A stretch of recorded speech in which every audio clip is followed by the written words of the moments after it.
బయలుదేరదామండి ఇంకా. ఎండ ఎక్కువైపోతుంది. మళ్ళీ ఇంటికి వెళ్ళాలి. ఆ, ఎండలో వెళ్ళడం కొంచెం కష్టం అవుతుంది.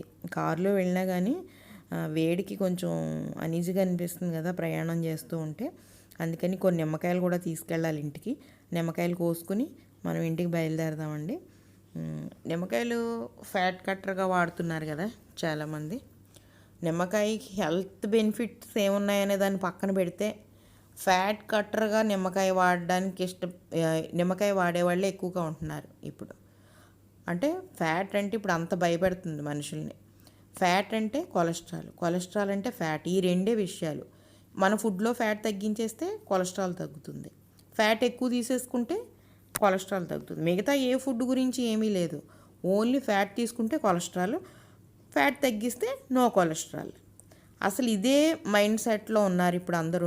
అలా ఉండే ఎన్నో రకాల ఫ్యాట్స్ని మానేస్తున్నారు. హెల్దీ ఫ్యాట్స్ అనేవి తీసుకోవడం మానేస్తున్నారు. ఎందుకంటే కొలెస్ట్రాల్ భయపెడుతుంది.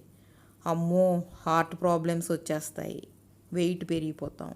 ఇవన్నీ కూడా ఫ్యాట్ వల్లే జరుగుతాయి. అసలు మనం తీసుకునే మిగతా ఫుడ్స్ ఏవి కూడా కొలెస్ట్రాల్ని పెంచవా? అసలు ఈ కొలెస్ట్రాల్ అనేది ఏంటి?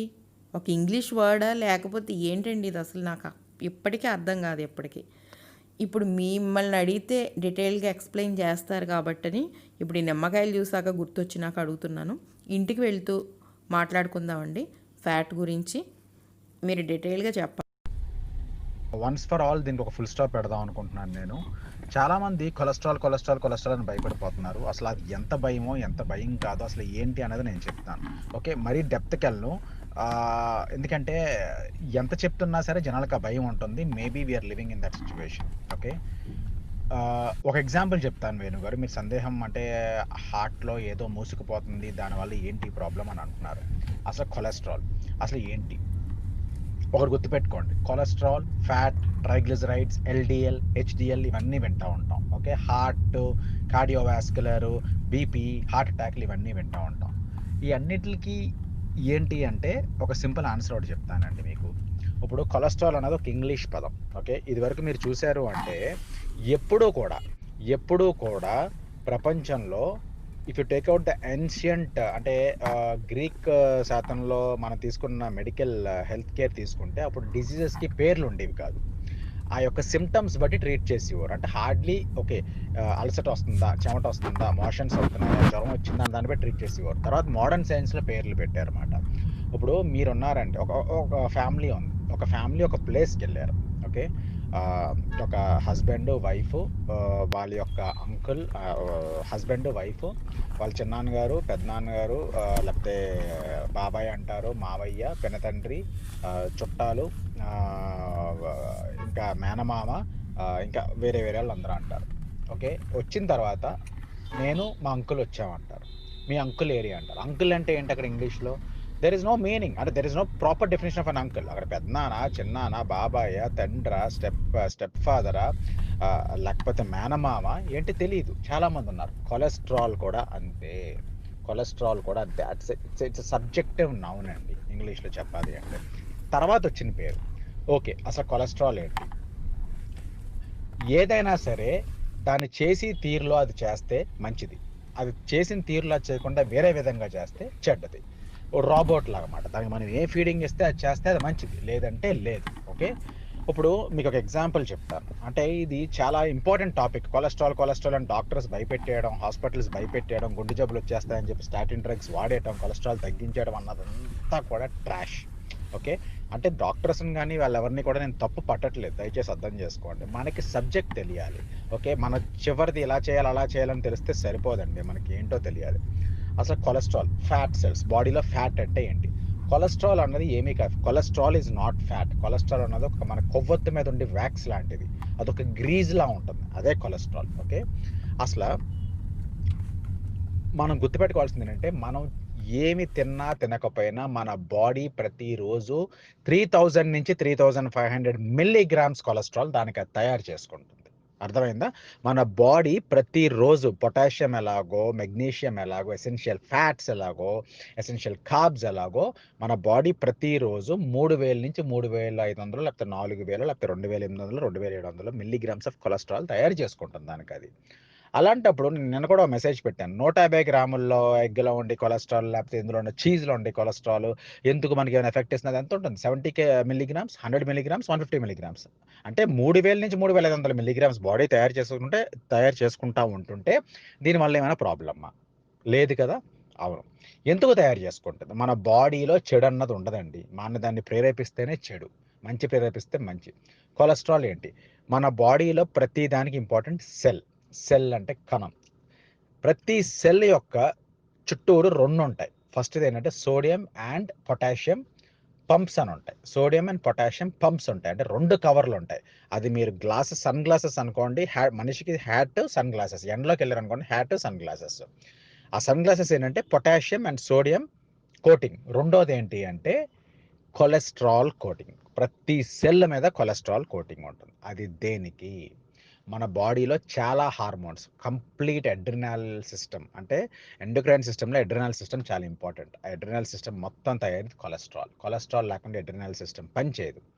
మన బ్రెయిన్‌లో చాలా వరకు కొలెస్ట్రాల్ ఇంపార్టెంట్. ఓకే. మనం వైటమిన్ డి ప్రొడ్యూస్ చేయడానికి కొలెస్ట్రాల్ ఇంపార్టెంట్. బాడీలో చెడు పార్టికల్స్‌ని బయటికి తీయటానికి కొలెస్ట్రాల్ ఇంపార్టెంట్. కానీ ఆ కొలెస్ట్రాల్ మూవ్‌మెంట్ ఉన్నప్పుడే మనిషి నువ్వు కదలకుండా ఒక దగ్గర కూర్చుంటే నీళ్లున్నాయి. నీళ్లు ఎక్కడికి కదలకుండా ఒక దగ్గరే ఉన్నాయనుకోండి. అది మీరు మంచి మినరల్ వాటర్ తీసుకున్నా కొన్ని రోజులకి స్టాగ్నెంట్ అయిపోయి స్టింక్ అవుతాయి. అవి జలపాతం ఉండదు. కదులుతా ఉంటే మనకి స్మెల్ రాదు. అదే ఒక చెరువు ఉంది. దాన్ని ఏమీ కదలకుండా అలాగే ఉంచేసామనుకోండి. కొన్ని రోజులకి వాసన వచ్చేస్తుంది. కొన్ని రోజులకి బురదలాగా అయిపోతుంది. కొన్ని రోజులకి అది మనుషులు ఆ నీళ్ళు తాగితే చనిపోతారంటారు. అందుకే stagnation is not at all good. అది ఒక వెహికల్ కానివ్వండి, ఒక మనిషికి కానివ్వండి, దేనికైనా సరే. ఓకే. ఒక జంతువుకైనా సరే ఒక్క దగ్గర ఉండిపోవడం మంచిది కాదు. అది కదులుతూ ఉండాలి. కదులుతూ ఉండటానికి వెహికల్స్ కావాలి.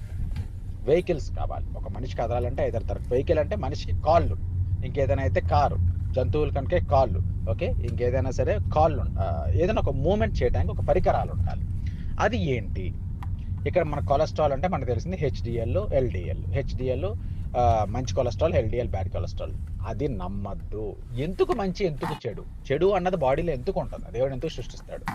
ఎల్‌డిఎల్‌కి వస్తుంది. హై ఎల్‌డిఎల్ ఉంటే బ్యాడ్ కొలెస్ట్రాల్, హై హెచ్‌డిఎల్ ఉంటే good cholesterol. That is false. HDL and LDL are not cholesterol. They are proteins. High density lipoprotein and low density lipoprotein. Okay. ఆ రెండు కూడా వెహికల్సే. మన బాడీలో కొలెస్ట్రాల్ అన్నది ఒక భాగం. మన బాడీలో ప్రతి మనిషికి ఫ్యాట్ సెల్స్ ఉంటాయి. ఫ్యాట్ సెల్స్ అవి పుట్టినప్పటి నుంచే ఉంటాయి. అవి కదులుతూ ఉంటాయి. ఓకే. ఎప్పుడైతే కదలకుండా ఒక దగ్గరన వాటిని నొక్కి పెట్టి ఉంచేస్తారో అవి పెద్దవై మురికి పట్టేసి, క్రిములు పట్టేసి చెడు పదార్థాలను వదులుతాయి. వాటిని కదిలించామనుకోండి పాజిటివ్‌గా పనిచేస్తాయి. అర్థమైందా? అవి ఎప్పుడు కదలవు అంటే మనం టూ మచ్ ఆఫ్ గ్లూకోజ్ ఇచ్చేస్తే ఇన్సులిన్ హై పీక్స్ లెవెల్‌లో ఉంటే అవి కదలవు. ఎందుకంటే ఇన్సులిన్ డామినేట్ చేయడం స్టార్ట్ చేసిందంటే కొలెస్ట్రాల్ కదలదు. అవి అణిచి ఇన్సులిన్ ఫ్రెండ్ అయిపోతుంది. అర్థమైందా? ఇన్సులిన్ ఫ్రెండ్ అయిపోతుంది. ఫ్రెండ్ అయిపోయి ఏం చేస్తుంది? అది హార్ట్స్‌లో ఉన్న ఆర్టరీస్ వాటిలను మూసేస్తుంది. ఓకే. అదే ఇన్సులిన్ తగ్గించి మనం ఉన్నాం అనుకోండి కొలెస్ట్రాల్‌కి స్పేస్ ఉంటుంది. ఆ కొలెస్ట్రాల్ కదులుతూ ఉంటుంది. ఇన్సులిన్ ఎప్పుడు తగ్గుతుంది? ఫ్యాట్ మెటబాలిజంలో ఉన్నప్పుడు తగ్గుతుంది. గ్లూకోజ్ మెటబాలిజంలో తగ్గదు. సింపుల్. Rule number 1. అసలు ఫ్యాట్ అంటే ఏంటి? ఫ్యాట్ అనేది ఒక సెల్ అనుకుందాం. Fat cells are made of cholesterol and triglycerides. ఈ పదం కూడా విని ఉంటారు. ట్రైగ్లిజరైడ్స్ ఎక్కువ ఉన్నాయేమో నాకు కొలెస్ట్రాల్ ఎక్కువ ఉంది గుండెపోటు వచ్చేస్తుంది. ఫ్యాట్ ఎక్కువ ఉంది నమ్మ cholesterol. No. Fat cells are made of triglycerides and cholesterol. Cholesterol అనేది చాలా ఇంపార్టెంట్. అవేమవుతాయి అంటే గ్లూకోజ్ని ఆహారం కింద తీసుకున్నంత వరకు అవి మురికిపడి ఉంటాయి. అవి పెద్దవే బల్జ్ అయిపోయి మురికి బయటకు వస్తుంది. దానివల్ల హార్ట్కి, లివర్కి, కిడ్నీస్కి, ఇంకా బ్రెయిన్కి అన్నిటికీ ప్రాబ్లమ్స్ వచ్చేసి heart attacks, Alzheimer's, brain problems అన్నీ వస్తాయి. ఎందుకంటే గ్లూకోజ్ మీద డిపెండెంట్ అన్వాంటెడ్ ట్రాన్స్పోర్ట్స్ తినేసి రైస్ ఎక్కువ తిన్నా, నేను చిప్స్ తినట్లేదు, బర్గర్స్ తినట్లేదు, పిజ్జాలు తినట్లేదు అంటే కుదరదు. రైస్ ఎక్కువ తిన్నా సరే ట్రాన్స్ ఫ్యాట్స్ బిల్డ్ అయిపోతాయి. చెడు స్నేహం, మంచి స్నేహం. చెడు స్నేహం పట్టకూడదు, మంచి స్నేహం పట్టాలి. మంచి స్నేహం ఎప్పుడు పడతారు? మంచి వాళ్ళతో తిరుగుతున్నప్పుడు. మంచి వాళ్ళకి ఎప్పుడు తిరుగుతారు? చెడు వాళ్ళు దూరంగా ఉన్నప్పుడు. ఇక్కడ చెడు ఏంటి అంటే అన్వాంటెడ్ గ్లూకోజ్, అవసరమైన గ్లూకోజ్, అన్వాంటెడ్ గ్లూకోజ్. మంచి ఏంటంటే డైటరీ ఫ్యాట్స్. ఇప్పుడు మీరు వెళ్ళి ఒక బర్గర్ తింటారు, బ్రెడ్ తింటారు, కేక్ తింటారు, అదంతా కూడా ఫ్యాట్ ఉంటుంది అందులో. బట్ అది చెడు స్నేహం. మంచి స్నేహం, మీరు చీజ్ తింటారు, ఆవు నెయ్యి తింటారు, కోడిగుడ్ల సొన తింటారు, మంచి స్నేహం. ఓకే, ఎందుకో చెప్తాను. ఎల్డిఎల్ అన్నది ఒక వెహికల్ అండి, హెచ్డిఎల్ కూడా వెహికల్. రెండే రెండు routes, route number 1, route number 2. Route number 1 ఏంటంటే ఆ ట్రైగ్లిజరైడ్స్ని, కొలెస్ట్రాల్ని, అంటే ఫ్యాట్ సెల్, ట్రైగ్లిజరైడ్స్ని, కొలెస్ట్రాల్ని ఫ్యాట్ సెల్ పెరగకుండా ఇవి తీసుకెళ్ళి టిష్యూస్కి, సెల్స్కి పంపిస్తాయి. ఎల్డిఎల్ అన్నది ఒక వెహికల్, అదొక కార్, పబ్లిక్ ట్రాన్స్పోర్ట్ అనుకోండి. ఆ ట్రైగ్లిజరైడ్స్ని, ఫ్యాట్ సెల్స్ని తీసుకొస్తాయి. బ్లడ్లోకి ఆ ట్రైగ్లిజరైడ్స్, ఫ్యాట్స్ వచ్చినప్పుడు ఏమవుతుంది అంటే, మీరు ఫ్యాట్ ఫ్యూల్ మీద ఉన్నప్పుడు, అంటే అందుకే చాలామంది అడుగుతూ ఉంటారు, ఈ డైట్లో ఎందుకు నాకు ట్రైగ్లిజరైడ్స్ పెరిగింది, ఎల్డిఎల్ పెరిగింది. అందుకే పెరుగుతుంది. అవి కదులుతాయి కాబట్టి, అవి కదిలించాల్సిన అవసరం మనకుంది. అవి కదులుతాయి కాబట్టి బయటకు వస్తాయి. ఈ ఎల్డిఎల్ అనేది ఒక వెహికల్, అదొక కార్ అనుకోండి, పబ్లిక్ ఒక ట్రాన్స్పోర్ట్, ఒక క్యాబ్ అనుకోండి. అది తీసుకెళ్ళి ఏం చేస్తుంది, ఆ ఎల్డిఎల్ అనేది ఒక వెహికల్, అది తీసుకెళ్తుంది కొలెస్ట్రాల్ని, ట్రైగ్లిజరైడ్స్ని తీసుకెళ్ళి vitamin E supply. Okay, vitamin E cell membranes repair ఉన్నప్పుడు దాన్ని ఏమైనా రిపేర్ చేయటం, రా మెటీరియల్ సెల్స్కి పంపిస్తుంది. సెల్స్ యాక్టివ్గా ఉన్నంత వరకు హెల్తీగా మీకు ఏ ప్రాబ్లం ఉండదు. రా మెటీరియల్ పంపిస్తుంది, సెల్ మెంబ్రెయిన్స్ పంపిస్తుంది. ఒక సెల్ మెంబ్రెయిన్స్ రిపేర్ చేయగలిగే ఆయుధాలను అది పంపిస్తుంది. ఓకే, బ్లడ్ని ఫ్లో చేస్తుంది. ఓకే, ఇంక ఇవేమీ కాకుండా ప్యాథోజన్స్ అంటారు, అంటే అవి మనకు వచ్చినాయి అంటే అందరికీ అర్థమయ్యేలా చెప్తున్నాను, అది చెడు మాట, దాన్ని దూరం చేస్తుంది. యాంటీ ఆక్సిడెంట్స్, అంటే స్ట్రెస్ పెరిగిపోయి మన బాడీలో ఉండి, అంటే బయట వాళ్ళు వచ్చి మన ఇంట్లో ఉన్నారనుకోండి, మంచి చెడ్డ వాళ్ళు, మన ఇంట్లో వాళ్ళు కూడా పాడవుతారు, వాళ్ళని దూరంగా పడుతుంది. అదే యాంటీ ఆక్సిడెంట్స్, అంటే వాళ్ళందరినీ దూరంగా పెట్టి ఇది తీసుకెళ్ళి సెల్స్కి పంపిస్తుంది. ఆ రిమైనింగ్ ఏదైతే ఉందో అది హెచ్డిఎల్, అది బ్రెయిన్ నుంచి మళ్ళీ సెల్కి వస్తుంది. ఆ మిగిలిన హెచ్సిఎల్స్ బ్రెయిన్ నుంచి సెల్కి వస్తుంది. ఓకే, బ్రెయిన్ నుంచి లివర్కి వస్తుంది. సెల్ కాదు, లివర్కి వస్తుంది.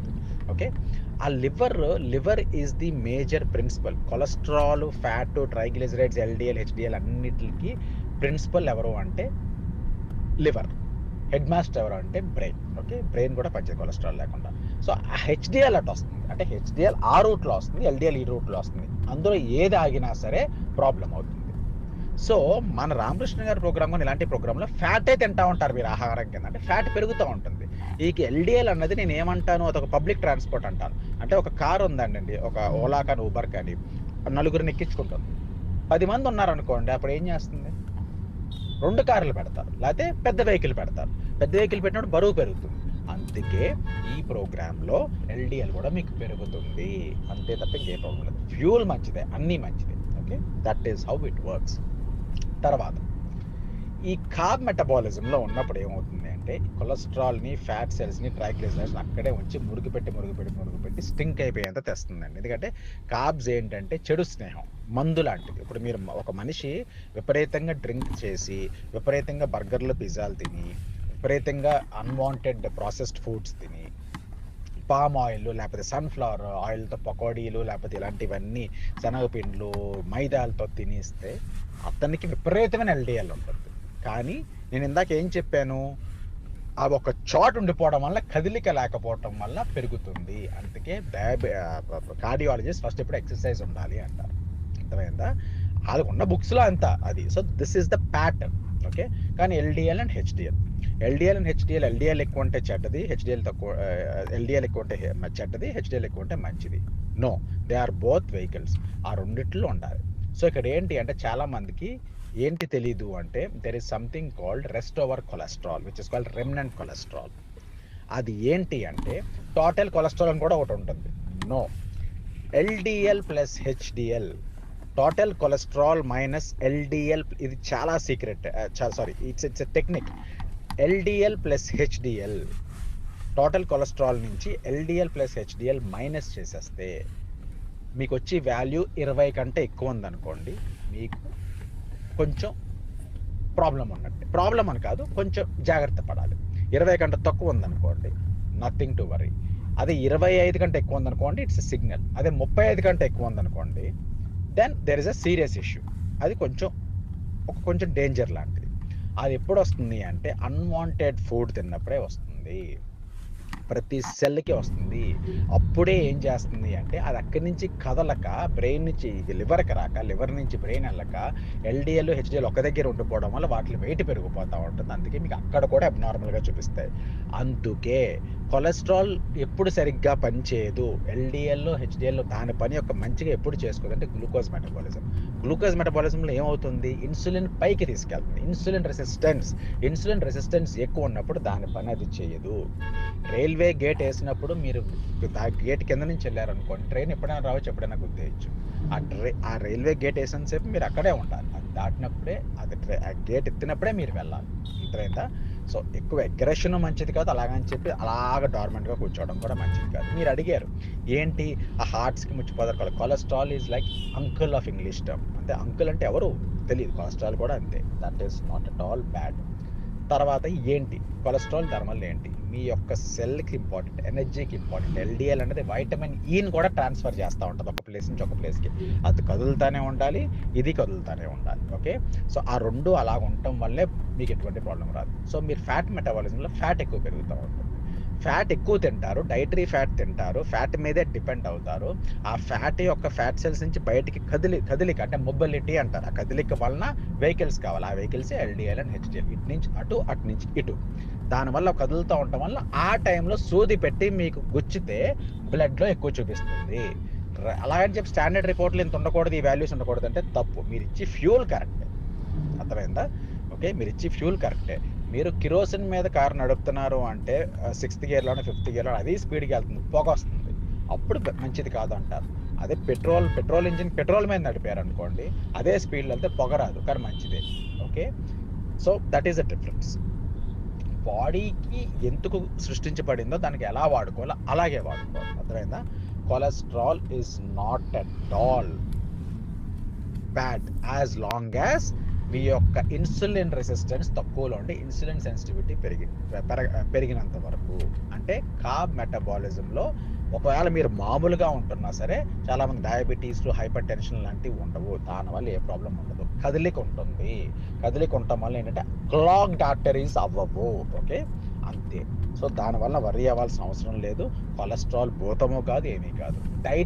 డైటరీ ఫ్యాట్స్ తినటమే ఫ్యాట్ మెటబాలిజం. డైటరీ ఫ్యాట్స్ ఎక్కువ తింటాం కాబట్టి దానికి క్యారీ చేసి వెహికల్ ఎక్కువ ఉండాలి. లేకపోతే ఒక వెహికలే ఎక్కువ కెపాసిటీ అయి ఉండాలి. అందుకే మీకు ఎల్‌డీఎల్ పెరుగుతా ఉంటుంది. హెచ్‌డీఎల్ పెరగలేదు, ఎల్‌డీఎల్ తగ్గుతుందంటే తప్పు. అదొక విధంగా చెప్పాలంటే బూత్ కింద లెక్క. కొలెస్ట్రాల్ అన్నది not at all A problem. ఇప్పుడు మీకు అర్థమై ఉంటది. అంటే ఇక్కడ మీకు కావాల్సింది ఏంటి? వాటిలికి చెడు ఆహారం ఇవ్వకూడదు. ఒక దగ్గరే కూర్చోపెట్టకూడదు. అది ఎప్పుడు కూర్చుంటుందంటే ఇన్సులిన్ యాక్టివ్‌గా ఉన్నప్పుడు. ఇన్సులిన్ ఎప్పుడు హైపర్ యాక్టివ్‌గా ఉంటుంది? That is called hyper responder. ఎప్పుడు హైపర్ రెస్పాండింగ్‌గా ఉంటుంది బాడీ? మనకు ఒక కేక్ షాప్ దగ్గర కేక్ చూసినా, ఒక ఐస్ క్రీమ్ చూసినా, పాప్‌కార్న్ చూసినా, లేకపోతే ఏదైనా పాన్ కేక్ చూసినా, పిజ్జా చూసినా, అబ్బా! తినాలి, లేకపోతే ఏదైనా శనగపిండి ఐటెమ్‌లు చూసినా, మైదా పిండి ఐటెమ్‌లు చూసినా తినాలంటే దాన్ని నొక్కి ఇది తిని ఈ ఎనర్జీని బలవంతంగా అలవాటు చేస్తున్నాం అన్నమాట. అందుకే ఇన్సులిన్ రెసిస్టెన్స్ ఎక్కువ ఉండటం వల్ల అది మురిగిపోయి ఆ ఫ్యాట్ సెల్ పెరుగుతా సైజ్ పెరుగుతుంది. సైజ్ పెరుగుతుంది కానీ అది బల్జ్ అయ్యే ఛాన్స్ మనం ఇవ్వట్లేదు. అది ఇచ్చేది ఎప్పుడు అంటే మీరు ఫ్యాట్ తీసుకున్నప్పుడే. అందుకే ఆ ఫ్యాట్ ఎళ్ళి ఈ ఫ్యాట్‌ని డిస్టర్బ్ చేయటం వల్ల ఫ్యాట్ సెల్ బల్జ్ అవ్వకుండా అందులో ఉన్న ట్రైగ్లిసరైడ్స్, కొలెస్ట్రాల్ బయటకొస్తుంది. ఆ బయటకొచ్చిన బ్లడ్‌లో ఉండిపోయిందనుకోండి దాన్ని ఏదో ట్రావెల్ చేయాలి. ఇంకో దగ్గరికి తీసుకెళ్ళాలి. ఆ తీసుకెళ్ళి ప్రక్రియలోనే మనకేంటి అంటే రిపేర్‌లు జరుగుతా ఉంటాయి బాడీలో. చాలా చిన్న రిపేర్‌లు. Cholesterol is also a good mechanic to the body. ఆ రిపేర్‌లు జరగాలి అంటే ఎల్‌డీఎల్ కరెక్ట్‌గా ఉండాలి. ఆ ఎల్‌డీఎల్ ట్రావెల్ చేస్తది. ఆ ట్రావెల్ చేసే టైంలో 2 రోజులు పట్టొచ్చు, 3 రోజులు పట్టొచ్చు, వారం పట్టొచ్చు. అప్పుడు మనం సూది పెట్టి గుచ్చి చూసామనుకోండి బ్లడ్ టెస్ట్‌లో ఎక్కువ ఉంటుంది. అందుకే. సో, ఇలాంటివి కొన్ని ఉంటాయి. ఇంకా డెప్త్ కావాలనుకోండి there is something called NMR profile. Okay. చాలామంది మీరు ల్యాబొరేటరీస్‌కెళ్ళి అడగొచ్చు. NMR profile. అది ఏంటి అంటే అందులో అసలు నిజంగా మీకు డేంజరా కాదో తెలుస్తుంది. NMR profile is nothing but there are రెండు సెగ్మెంట్స్ ఉంటాయి. Segment 1 and segment 2. సెగ్మెంట్ 1 ఏంటి అంటే కొలెస్ట్రాల్ కొంచెం ముద్దుగా, ఫ్లఫీగా, కొంచెం నీటి బుడగల్లాగా, బుజ్జిగా అంటే ఎలా చెప్పాలి అంటే కొంచెం మనకి దూది క్యాండీ లాగా ఉంటుంది. దానివల్ల నష్టం లేదు. Okay. There is another one called segment 2. Segment 2లో అంటే ఆ కొలెస్ట్రాల్, ఆ ఫ్యాట్ సెల్స్ చిన్నగా, ఓకే, కొంచెం గట్టిగా రఫ్‌గా ఉంటాయి. ఓకే. మీకు ఫ్యాట్ మెటబాలిజంలో ఈ సెగ్మెంట్ 1 అన్నదే ఎక్కువ ఉంటుంది. దానివల్ల నష్టమేమీ లేదు. కార్బ్ మెటబాలిజం సరైన యాక్టివిటీ లేకపోతే సెగ్మెంట్ 2 ఎక్కువ ఉంటుంది. అప్పుడు అది మంచిది కాదు. సో మీరు అన్‌వాంటెడ్ అంటే అన్‌ఇన్వైటెడ్ రిలేటివ్స్, మీకు ఆహ్వానం లేకుండా మీ ఇంటికి ఒక స్ట్రేంజర్ వచ్చాడనుకోండి, మీరు వాళ్ళని పరిశీలించకుండా మీరు ఏంటి అనేది ఇంట్లో మీరు ఆతిథ్యం ఇచ్చి ఉంచుకుంటే ఎంత డేంజరో, ఓకే. మీకు తెలిసిన మీ పిల్లలను కానీ, మీ తల్లిదండ్రులను కానీ ఇంట్లో పెట్టుకుంటే ఎంత సుఖమో, ఈ రెండిట్లకి అంతే తేడా. Carb metabolism and fat metabolism. Okay. So అందుకే హైపర్ టెన్షను, డయాబెటీస్ ఉన్న వాళ్ళకి, లేకపోతే ఆ లక్షణాలు ఉన్న వాళ్ళకి, కోలాన్ ఇండైజెస్టివ్ సిస్టమ్ లక్షణాలు ఉన్న వాళ్ళకి, అంటే గ్లూకోజ్ మెటబాలిజంలో అన్‌వాంటెడ్ గ్లూకోజ్ చాలా ఉంటుంది. దాని వలన చాలా ఫంక్షన్స్ చేసుకోవు. ఓకే. ఎక్కడ పడితే వెహికల్స్ అక్కడ ఆగిపోతాయి, గ్రోత్ ఆగిపోద్ది, సెల్స్ ఆగిపోతాయి. దానివల్ల హార్ట్ అటాక్స్ వస్తాయి. అది పెరిగి నర్వ్స్‌కి కూడా, నరాలకు కూడా కొలెస్ట్రాల్ ఇంపార్టెంట్. బ్రెయిన్‌కి కొలెస్ట్రాల్ ఇంపార్టెంట్. వైటమిన్ డీకి కొలెస్ట్రాల్ ఇంపార్టెంట్. వైటమిన్ ఈకి cholesterol important. Adrenal system cholesterol important. అది ఎప్పుడు కొలెస్ట్రాల్ దాని యొక్క స్వేచ్ఛ దానికిస్తే. స్వేచ్ఛ ఎప్పుడు వస్తుంది అంటే బయట నుంచి మనం ఫ్యాట్ ఇచ్చినప్పుడు. ఓకేనా? వెనుగర్ I think this makes sense. Don't worry. మీకు కావాల్సింది ఏంటి అంటే కొలెస్ట్రాల్ గురించి కాదు. మీరు వేరే కంట్రోల్‌లో ఉన్నాయా లేవో చూసుకోండి. మీరు దీన్ని ఫ్రెండ్లీగా ఇంత డీటెయిల్గా ఎక్స్ప్లెయిన్ చేసినందుకు మీకు ధన్యవాదాలండి. అందరి డౌట్స్ క్లియర్ అవుతాయని నేను అనుకుంటున్నాను. ఇల్లు కూడా వచ్చేసింది ఈ లోపుగా. ఎండలో వచ్చాం కాబట్టి కొంచెం నిమ్మ షర్బత్ తాగుదాం రండి. ఏంటండి మీరు కూడా నిమ్మ షర్బత్ తాగేసి వెళ్ళిపోదాం అనుకుంటున్నారా? అబ్బే అలా కుదరదండి. ఈ వీడియో మొత్తం చూడండి. కొంచెం లెంగ్త్ ఎక్కువైంది, కానీ మరి హెల్త్ గురించి తప్పదు కదా. హెల్త్ కోసం ఎంత కష్టమైనా భరించాలి కదా. ఆరోగ్యమే మహాభాగ్యం. అందుకని ఈ వీడియో మొత్తం చూడండి. చూసి మీ ఒపీనియన్ ఏంటనేది షేర్ చేయండి. ఓకేనా? కమెంట్లో మీకు నచ్చితే కనుక సబ్స్క్రైబ్ కూడా చేసుకోండి. గంట కొట్టడం మర్చిపోకండి. ఈలోపు వీడియో చూస్తూ ఉండండి. నేను రెడీ చేస్తున్నాను. మీకు నిమ్మ షర్బత్ తీసుకొచ్చి ఇచ్చేస్తాను. ఓకేనా?